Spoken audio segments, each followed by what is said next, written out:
Anong kapangyarihan meron ang kalasag nito? Tinatakdan kaya ito ng bala. Pero hindi ko malalaman at hindi ko masusubukan. Kailangan matuklasan ko ang kakaibang galing ng kalasag nito.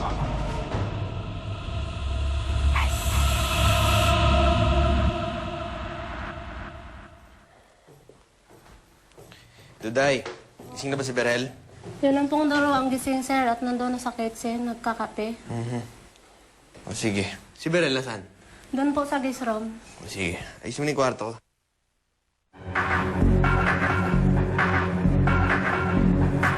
Basta anak, alam mo sa sarili mo, para sa kabutihan na ginagawa mo. Huwag mo intindihin sinasabi ng mga tao. Maging kamandag ka para sa masasama. Hindi kita bibiguin, Tay. Ako si Kamandag, ang tagapagtanggol ng kabutihan. Kalaban ng kasamaan. Berel! Berel!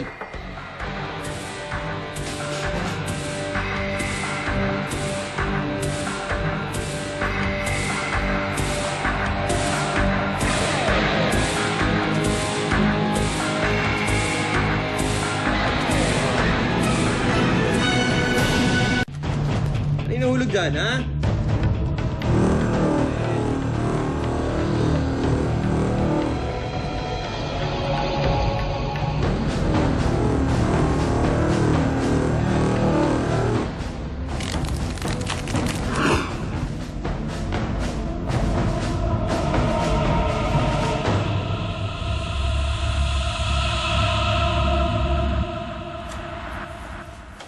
Pare, pasensya ka na. Nasa loob ako ng banyo eh.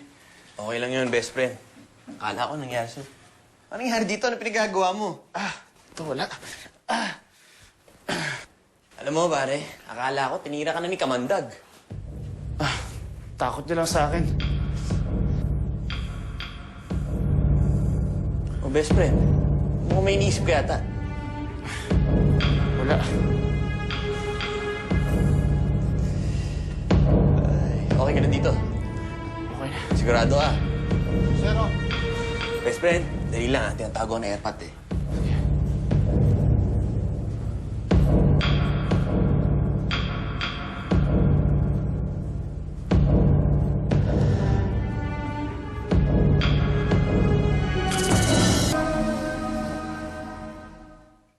Lucero! Pa, Totoo ba pong nakita ninyo si Kamandag kagabi? Panoorin mo to. Oho, kitang-kita ko ho. Hinimatay nga ako pagkatapos dahil sa sobrang takot. Mga kaibigan, tama po ang narinig ninyo. Nasa Maynila na si Kamandag na kung kailan lang ay napabalitaang nasa bayan siya ng San Isidro. Ito po si Zenny Salud. tama nga, hinala ko pa. Ang nakita ko dito sa bahay kagabi si Kamandag. Ang tanong, bakit siya nandito pa? Hindi kaya alam niya din tungkol sa'yo.